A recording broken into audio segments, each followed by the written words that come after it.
out today and I came to hike, and I decided to hike up here at Greenbrier. I keep hoping that I'm going to look down and find an arrowhead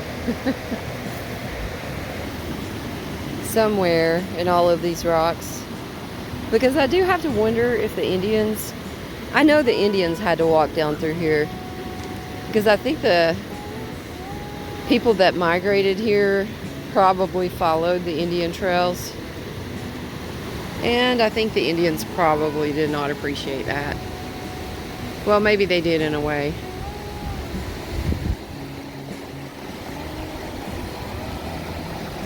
Because they would get to trade for new things. So there's that. It's a very commonly visited place. I've seen people get married here like several times. But it was on my way home and I just decided this would be a good spot. So here I am.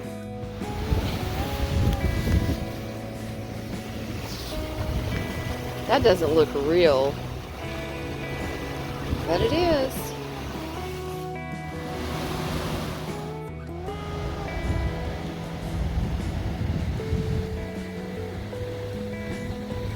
That water is just amazing.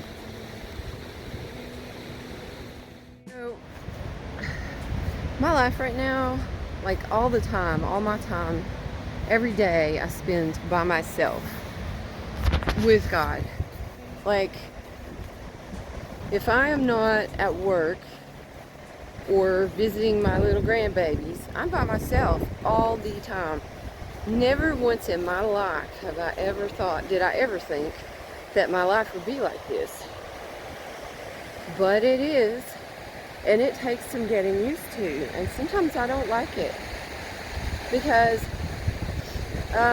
you know, I've had marriages and things like that, relationships, children at home and all that, so it's really unusual to just be by myself. Some people may be thinking, well dang, I would love to be by myself. You know, I think we always want what we don't have. Being grateful and being in the present is a practice. I think it's something that we have to practice. Like, just like the girls that always, if they have curly hair, they want straight. If they have straight hair, they want to curl it. There's a man fishing up there. Nice. So I basically think that unless we practice being satisfied with where we are, where we're at, unless we practice being grateful, we can always be wanting what we don't have, what we think we don't have.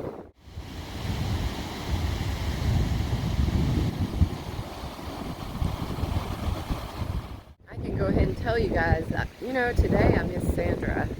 I totally miss her. Why? Because it's getting warm outside, and every year when it started to get warm at this time of the year, she and I started gardening like crazy. I have not been outside gardening at all. Really have no interest in it at the moment. And she and I would come up here and hike with the boys usually.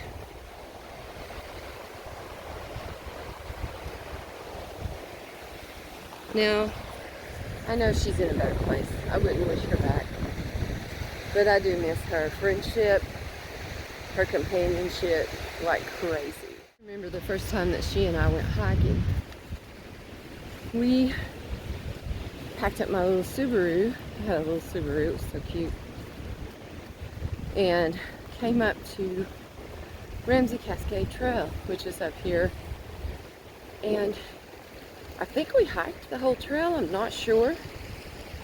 But I very vividly remember that, because on that trip, she took pictures of me. Well, I was not used to that, because I was always taking pictures of everybody else, but Sandra took pictures of me, which You know, that was really nice of her. I wonder if I still have those pictures somewhere. Maybe I do. I don't know. But I think we all need friends who build us up and don't ignore us, because at the time my husband ignored me, like absolutely ignored me. And she didn't. So her friendship was really, really nice to have. We basically did everything together until her husband was home on the weekend and my husband was home on the weekend. And then we would be home taking care of those things and being with our spouse. But Jack was a truck driver. He went out on the road, and Chris went to work on Monday, and Sandra and I and the boys went to the mountains, like constantly. We would go out to eat, we would go to the mountains. We just did whatever we wanted to do, and it was awesome. I loved it. Same thing with Dondi. Dondi and I did that as well. Not all the time, but it was great. Sometimes Dondi and Sandra and I both, and the boys, did that together, so it was great. And I miss that. But now, it's me, and God, and the mountains, and you guys, and the bears. Unfortunately, I have to be wary of that. This video is for those of you, if there are any, who have lost someone out there, and you are having to go on because you are still here. I have to say, I've lost a lot of someone's, and I've had to keep going on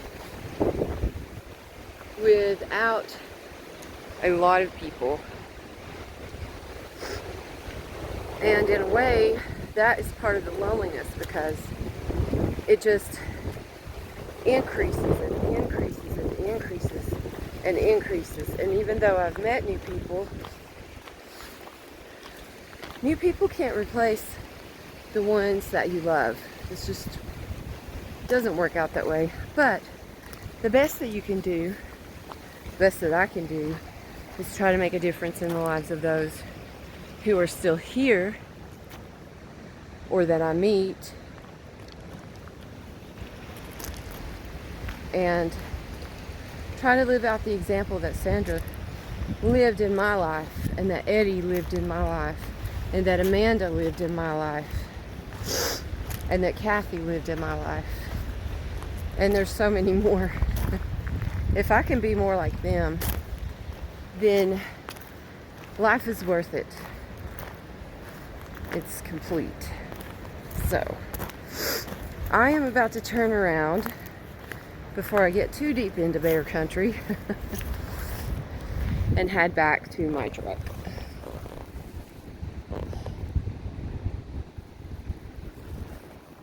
So before I do, just want to tell you guys a little bit that I know about Greenbrier. So you can look this up online.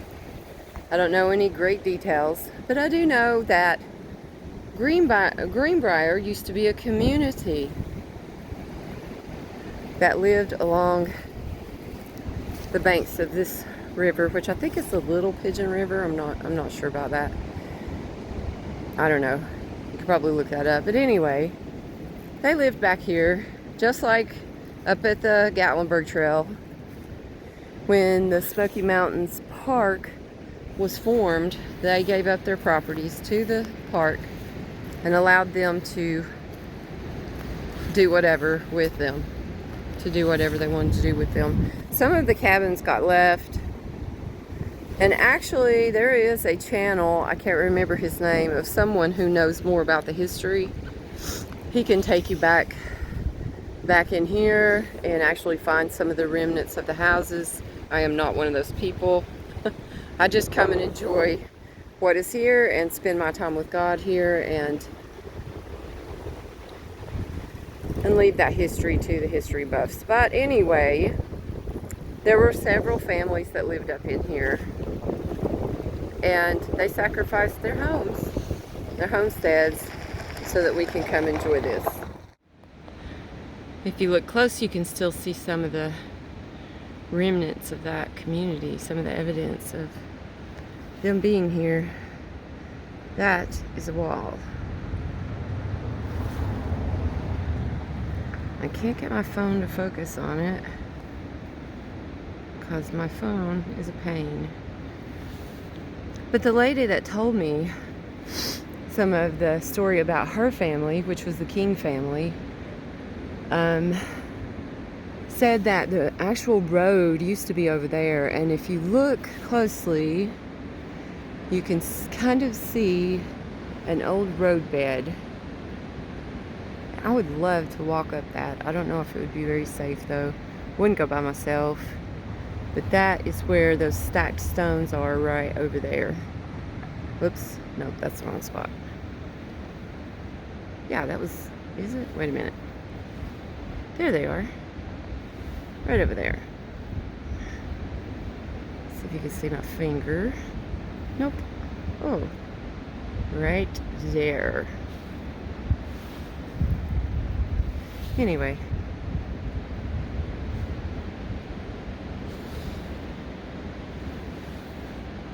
So those stone structures are still around here. They're just getting covered up by the wilderness. So I do feel like my videos may be boring for some people, and that's fine, but I find them quite therapeutic for me, so I'll probably keep making them. Sharing what's around me, sharing my thoughts. Maybe you can share your thoughts in the comments, because everyone has a voice and everyone matters. And if you don't speak now, when are you going to?